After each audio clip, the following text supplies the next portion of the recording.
యావత్ భారతదేశం అంతా ఎప్పుడెప్పుడు అంటూ ఎదురు చూస్తున్నటువంటి అయోధ్యలో రామ మందిర నిర్మాణం ఈరోజు ప్రారంభమైంది. అయితే కర్నూలు నగరంలో అయోధ్యలో విగ్రహ ప్రాణ ప్రతిష్ట జరుగుతున్న నేపథ్యంలో కర్నూలులో కూడా ఈ సీతారాముల కళ్యాణానికి భారీ ఏర్పాట్లు చేశారు. దీనికి సంబంధించి మరిన్ని విషయాలు మాట్లాడడానికి కర్నూలు నగర బీజేపీ నేతలు కొంతమంది ఉన్నారు. వారిని అడిగి మరిన్ని విషయాలు తెలుసుకునే ప్రయత్నం చేద్దాం. దాదాపు కొన్ని ఏళ్ల నుంచి కూడా అయోధ్యలో రామ మందిర నిర్మాణం కోసం చాలామంది ప్రయత్నం, ఆ రోజు ఈరోజు రానే వచ్చింది. ఎలా సంతోషిస్తారు? ఇవాళ 500 సంవత్సరాల నిరీక్షణ, ఎవడో పరాయి దేశస్థుడు ప్రపంచ ఆరాధ్య దైవము ఆదర్శ పురుషుడైనటువంటి శ్రీరాముడు జన్మించినటువంటి జన్మస్థలంలో భవ్యమైన మందిరాన్ని కూలగొట్టిన తర్వాత ఆ యొక్క భవ్యమైన రామ మందిర నిర్మాణం జరగాలని వేలాది మంది కార్యకర్తల బలిదాల ఫలితంగా ఇవాళ విశ్వవిఖ్యాత నేత, మన అందరి ప్రియతమ నేత, భారతదేశ ప్రధానమంత్రి నరేంద్ర మోడీ గారి యొక్క ఆధ్వర్యంలో బాలరాముని యొక్క ప్రతిష్టా కార్యక్రమం జరుగుతుంది. అందులో భాగంగా ఈ యొక్క కర్నూలు యొక్క మహానగరంలో సీతారాముల కళ్యాణ మహోత్సవ సమితి ఆధ్వర్యంలో అంబరాన్నంటే సంబరాలు జరుపుకోవాలని నిర్ణయం చేయడం జరిగింది. ఇవాళ యావత్తు హైందవ సమాజము ఈ యొక్క నగరంలో ఉదయం 10 గంటలకు ఓల్డ్ సిటీలోని జమ్మి చెట్టు దగ్గర ఉన్నటువంటి లలితాపీఠంలో సీతారాముల కళ్యాణ ఉత్సవంతో ప్రారంభమై మధ్యాహ్నం 1 గంటకు ఇవాళ పాశ్చాత్య సంస్కృతి ఒరవడిలో పడుతున్నటువంటి యువతను హైందవ సంస్కృతి సాంప్రదాయాలకి తీసుకొచ్చే విధంగా ఇవాళ శోభాయాత్ర మధ్యాహ్నం 1 గంటకు ప్రారంభమవుతుంది. ఈ శోభాయాత్రలో భారతీయ సంస్కృతి సాంప్రదాయాల భాగమైనటువంటి నా కలామ తల్లులు, నా తల్లులు వారి యొక్క శిరస్సుపై కలశాలు పెట్టుకుని శోభాయాత్రలో ముందుంటారు. వీరితో పాటు కోలాటాలు, బీరప్ప డోళ్ళు, చెక్క భజనలు, అదేవిధంగా రకరకాలైనటువంటి కార్యక్రమాలు ఇవాళ బాలరాముని యొక్క అవతారాలు కావచ్చు, శ్రీరామచంద్రుడు, సీతమ్మ తల్లి, లక్ష్మణ భరత శత్రుడు యొక్క అవతారాలు కావచ్చు, ఆంజనేయ స్వామి యొక్క వానర సేన కావచ్చు, ఇవన్నీ కూడా ఈ యొక్క శోభాయాత్రలో ఉంటాయి. 1 గంటకు ప్రారంభమైనటువంటి శోభాయాత్ర 4:30 గంటలకు కర్నూలు నగరంలోని ఎగ్జిబిషన్ గ్రౌండ్కు చేరుకుంటుంది. 4:30 గంటల నుంచి 6 గంటల వరకు లలిత కళా సమితి యొక్క ఆధ్వర్యంలో సాంస్కృతిక కార్యక్రమాలు, భారతీయ సంస్కృతి సాంప్రదాయాలు ఉట్టిపడే విధంగా ఉంటాయి. అదేవిధంగా 6 గంటలకు శ్రీరామచంద్ర ప్రభు యొక్క పట్టాభిషేక కార్యక్రమం ఉంటుంది.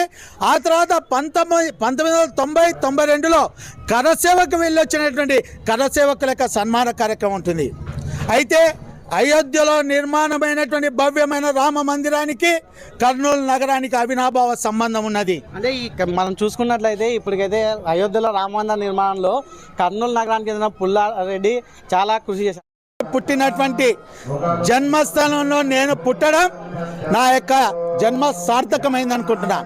ఎందుకంటే విశ్వ హిందూ పరిషత్ అంతర్జాతీయ అధ్యక్షుడు అశోక్ సింఘాల్ గారు హైదరాబాద్కి వచ్చిన సందర్భంలో రాత్రంతా నిద్రపోకుండా ఆవేదనతో, ఆక్రందనతో, టెన్షన్ పడుతున్న సందర్భంలో మన జిల్లాకు సంబంధించిన పుల్లారెడ్డి నేతి మిఠాయికి సంబంధించిన అధినేత అయినటువంటి జి పుల్లారెడ్డి గారు, అశోక్ సింఘాల్ గారు ఎందుకు మీరు ఇంత ఆవేదన పడుతున్నారు, మీరు ఎందుకు ఇంత టెన్షన్ పడుతున్నారు అన్నప్పుడు సుప్రీంకోర్టులో న్యాయపరమైన సమస్య ఉంది, న్యాయవాదులకు పైకం చెల్లించాలి, విశ్వ హిందూ పరిషత్ దగ్గర డబ్బులు లేవు, అందుకోసం నేను టెన్షన్ పడుతున్నాను, ఆలోచన చేస్తున్నాను అన్నప్పుడు వెంటనే తన ఇంట్లోకి వెళ్ళి తన దగ్గర ఉన్నటువంటి ధనాన్ని అశోక్ సింఘాల్ గారికి ఇచ్చి మీరు ఈ కేసు నడిపేయండి, ఈ కేసు చివరి వరకు నా భార్య ఒంటి మీద ఉన్నటువంటి బంగారు నగలతో పాటు నా యావత్ ఆస్తిని అయోధ్యలో భవ్యమైన రామ మందిర నిర్మాణం జరిగేంత వరకు కూడా నేను ఇవ్వడానికి సిద్ధంగా ఉన్నానని ధైర్యం చెప్పినట్టు ఒక మహానేత, ఒక మహనీయుడు జై పుల్లారెడ్డి గారిని సందర్భంగా తెలియజేస్తూ వారు పుట్టిన గడ్డపై